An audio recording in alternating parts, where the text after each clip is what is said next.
안녕하십니까. 이번에는 사회복지 정책의 주체에 따른 기능에 관해서 노가리를 썰을 좀 풀어보도록 하겠습니다. 화면에 보면은 여러 가지 사회 제도를 보여주고 있습니다. 그리고 각 사회 제도에 대해서 주요한 기능과 사회복지와 관련된 기능을 제시하고 있습니다. 여러분들이 뭐 이것에 관해서 외우실 필요는 없고 쓰고 한번 읽어보시면 될 것 같습니다. 예를 들어서 혈족의 경우에 이 혈족은 우리가 보통 말하는 그런 가족이나 친척, 친지 그런 것을 말하는데 이 경우에는 중요한 기능이 생식, 즉 자손을 만드는 거죠. 우리가 아들이나 딸을 낳아가지고 그런 거 자손 대대로 그 인간 사회가 지속되도록 보존해주고 그리고 사회화를 시키고 또 보호해주고 즉 돌봐주고 친밀한 관계를 형성하고 정서적으로 지지하는 그런 역할을 하고 있습니다. 그러나 이제 사회복지와 관련시켜서 볼 경우에는 돌봄, 즉 케어하는 그런 기능을 하고 그리고 가족 간에 서로 재정적으로 원조를 해준다는 것입니다. 즉 아버지가 자식한테 그 돈을 줘가지고 그 자식들이 잘 뭐 교육도 받고 잘 살 수 있도록 해주고 또 그리고 친척이나 가족 구성원들 사이에 뭐 돈을 좀 빌려주거나 도와주거나 그런 식의 그 도움을 줌으로써 가족 간에 재정적으로 원조 즉 도와주는 기능을 한다는 것입니다. 이런 식으로 여러분들이 상식적인 수준에서 쭉 그냥 읽어보시면 되겠습니다. 이것을 여러분들이 외우려고 하실 필요는 없겠습니다. 그리고 여기에 보면 물품이라는 용어가 많이 나오는데 이 물품이라는 용어는 그 우리가 공공재 할 때 공공재가 할 때 공공재 이 구수인데 이 공공재가 퍼블릭 앞에서 기억나실지 모르겠지만 퍼블릭 구수입니다. 그래서 이 공공 이 재인데 이걸 보통 이제 재화라고 앞에서 설명드린 것처럼 이 재화라고 번역을 하고 있습니다. 바로 이것이 바로 물품에 해당이 되겠습니다. 경제학에서는 재화라고 그러는데 우리가 쉽게 얘기하면 물품 그런 것을 의미하기 때문에 여기에서는 제가 물품이라고 번역을 해봤습니다. 그래서 예를 들어서 사업장 즉 직장에서는 이 물품과 이 서비스를 생산하고 그리고 사회복지와 관련해서는 근로자한테 급여를 제공하고 이 근로자는 이 돈 가지고 가게를 꾸려나가기 때문에 이 근로자의 급여가 바로 근로자의 그 소득을 보장해주는 그런 역할을 하기 때문에 중요한 사회복지 기능이 된다고 할 수가 있겠습니다. 이런 식으로 이해를 하시면 되겠습니다. 그래서 이 화면에 나온 것은 그 1914년도에 나온 그 길버트와 테렐이라는 사람이 쓴 1914년도판 즉 8판에 나오는 내용입니다. 그런데 이 길버트와 테렐이 책을 쓰면서 자꾸 이제 최신판을 내고 있는데 이 저 매번에 판을 낼 때마다 이런 내용이 살짝 바뀌어 있습니다. 그래서 그 옛날 책에 나온 거하고 지금 이 화면에 보이는 거하고는 좀 약간 차이가 날 수가 있습니다. 그래서 참고하시고 그냥 한번 편하게 읽어보시기 바라겠습니다. 아직까지는 이 부분이 뭐 이렇게 복수사 시험에서 크게 그 부각이 되고 있지 않은데 예를 들어 가지고 뭐 다음 중에서 혈족의 사회복지 기능이 아닌 것은 또는 혈족의 사회복지 기능인 것은 그런 것도 아마 언젠가는 시험 문제 나올 가능성이 있지 않나 그런 생각을 해봅니다. 다음에 이제 마지막 절인 사회복지 정책의 주요 모델에 관해서 이야기를 해보도록 하겠습니다.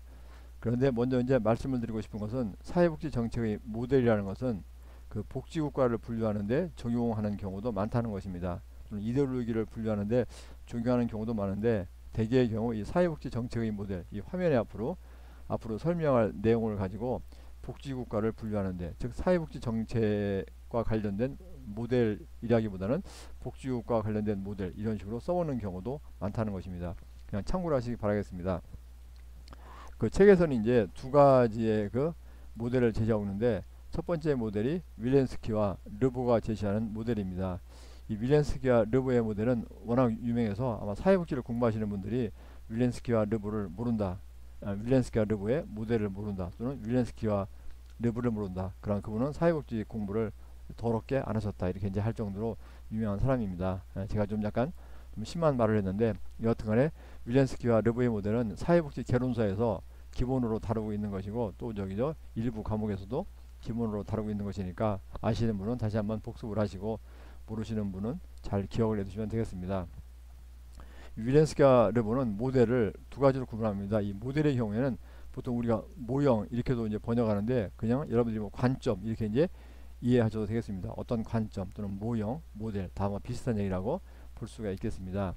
그래서 윌렌스키와 르보의 모델은 이게 자녀적 복지 모델과 제도적 복지 모델로 구분하는데 근데 이제 먼저 말씀을 드리고 싶은 것은 윌렌스키와 르보의 모델은 사회복지 정책의 모델이 아니라 사회복지 모델입니다. 즉 사회복지 정책이나 사회 정책의 모델이 아니라 사회 복지 모델이라는 것입니다. 그래서 사실은 그 윌렌스키와 르브의 모델을 사회복지 정책의 주요한 모델이라고 보기는 어려운 측면도 없지 않아 있지만 그 많은 책들은 이 윌렌스키와 르브의 사회복지 모델을 사회 정책의 모델을 설명할 경우에 소개를 하고 있습니다. 그래서 제 책에서도 그런 형식을 따랐습니다. 보면 이제 그 윌렌스키와 르브의 모델은 크게 이 자녀적 복지 모델과 제도적 복지 모델에서 우리가 많이 쓰는 용어입니다. 그래서 이 자녀적 복지 모델, 제도적 복지 모델인데 이 자녀적 복지 모델은 쉽게 말하면은 그 사회복지라는 것은 이 가족이나 시장이 실패한 사람들을 돕고자 하는 활동이라고 부르는 것입니다.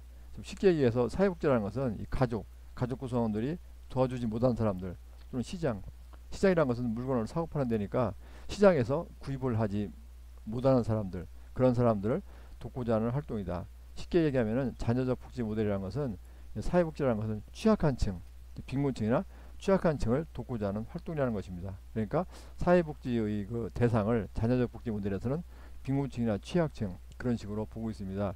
이 자녀적이라는 말이 이제 영어로 그 이렇게 이제 레지듀얼이라고 하는데 이것이 바로 자이라는 것이 나머지라는 겁니다. 이렇게 어떤 거에 있을 때 그 나머지 우리가 자녀분이죠. 자녀분 뭐 자일양 그런 거 의미이기 때문에 그러니까 이렇게 그 사회에서 이렇게 제대로 해주지 못한 사람들 그런 사람들한테 그 복지 서비스를 제공한다 그렇게 보는 것입니다. 그래서 자녀적 복지 모델에서는 그 사회복지가 가족이나 시장이 실패한 사람들 즉 사회의 그 취약층을 돕고자 한다. 그러니까 자녀적 복지 모델에서는 대상이 취약층이나 빈곤층이라고 보는 것입니다.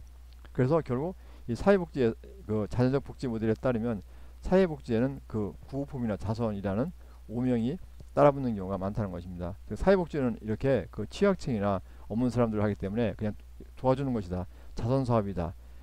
이제 그런 식으로 보기 때문에 거기에는 오명이 따른다는 것입니다. 여러분들이 오명도 아시겠지만 오명은 영어로 스티그마라고 합니다. 스티그마 이렇게 STIGMA에서 스티그마인데 이걸 이제 사회복지 하시는 분들은 그냥 스티그마라고 이렇게 영어를 쓰는 경우가 많습니다. 그래서 오명인데 이걸 보통 이제 한국에서는 그 낙인이라고도 많이 번역합니다. 낙인 또는 낙인감.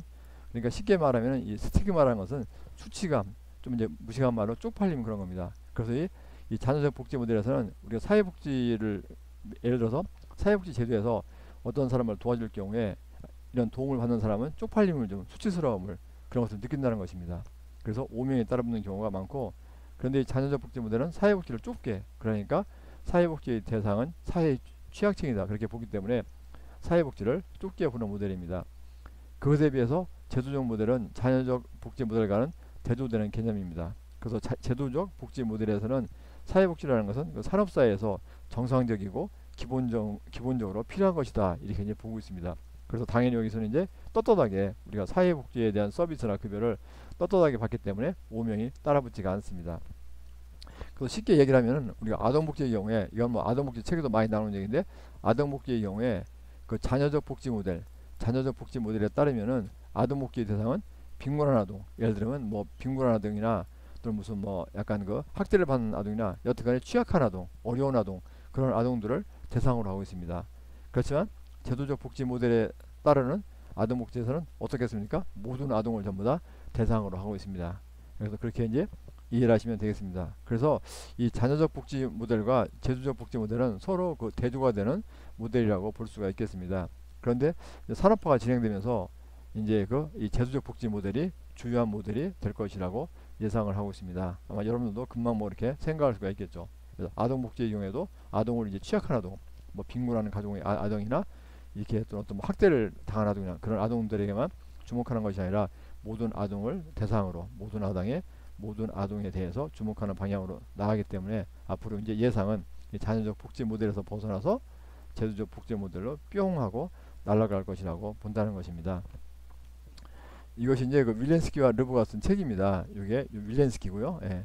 윌렌스키는 나중에 또 저기죠 그 사회복지 정책의 그 이론을 그 다룰 때 좀 나올 것입니다. 르브입니다. 르브가 이렇게 LEBEAU인데 이것이 프랑스 계통 아마 이분의 부모가 이제 프랑스 계통이기 때문에 이 프랑스 발음이라 르보라고 이렇게 발음을 합니다. 르보 아마 프랑스어를 공부하신 분들은 금방 알 것입니다.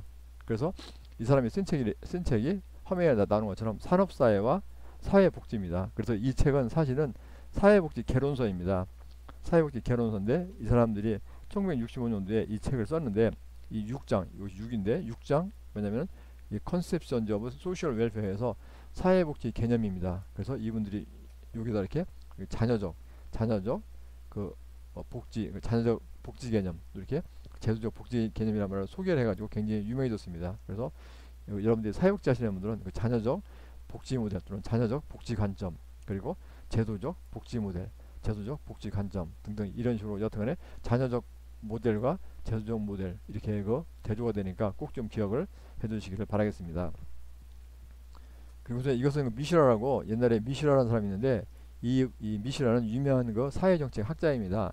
아마 이제 나중에 뒷부분에서도 이 미시라 얘기가 나올 것입니다. 그래서 이 미시라라는 사람이 이 교수가 옛날에 한국에 왔는데 이 한국에 와서 한번 인터뷰를 했습니다. 그래서 이 미시라 교수가 뭐 이제 한국은 복지지체국이다 어쩌고저쩌고 얘기를 했는데 제가 그것을 소개드리려는 것이 아니라 이렇게 인터뷰를 하면서 이렇게 서로 이제 대담을 하면서 어떤 분이 이렇게 물어봤습니다. 복지국가 위기로는 한국의 반복지론자들에 의해 제도적 복지를 강화하기보다는 자녀적 복지에 안주하는 것을 정당화시켜주는 이데올로기로 이용되기도 합니다. 그러니 어쩌고 저쩌고 짱짱짱 이게 썼습니다. 그래서 제가 이제 여기서 보면 여기도 이렇게 이 제도적 복지, 자녀적 복지 이게 바로 저희들이 그 앞에서 배운 그 제도적 복지, 자녀적 복지 이것을 의미하는 것입니다. 그래서 우리가 이렇게 제도적 복지, 자녀적 복지란 말은 자주 사용하니까 여러분들이 꼭 좀 기억을 해두시기 바라겠습니다. 가장 이제 이해하기 쉬운 것은 자녀적 복지는 그 취약층을 대상으로 하고 그리고 이제 5명이 따라붙고 그리고 이 제도적 복지는 모든 사람을 대상으로 하고 있고 그 이제 사회복지를 그 우선적으로 이제 정당하게 제공한다고 생각하는 관점이라고 보시면 되겠습니다. 그리고 또 하나 기억을 해두라고 말씀을 드리고 싶은 것이 이 윌렌스키와 르브이 모델 중에서 이 자녀적 복지 모델과 관련된 자녀적 복지 모델과 관련된 대표적인 프로그램이 공공부조입니다. 그리고 제도적 복지 모델과 관련된 대표적인 프로그램이 사회보험이라는 것 좀 기억 좀 해주시기 바라겠습니다. 이 공공부조하고 사회보험에 대해서 잘 아시는 분들은 이것을 금방 이해할 수가 있을 것입니다.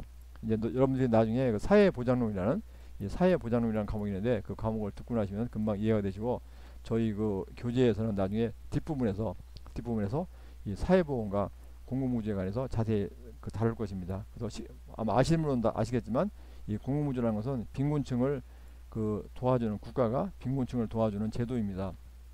우리 한국의 경우에는 국민기초생활보장제도. 그래서 이 공공부조는 빈곤층을 대상으로 하기 때문에 자녀적 복지 모델과 관련된 대표적인 프로그램이고 사회보험은 모든 사람을 대상으로 합니다. 그렇기 때문에 이 제도적 복지 모델과 관련된 대표적인 프로그램이라고 할 수가 있겠습니다.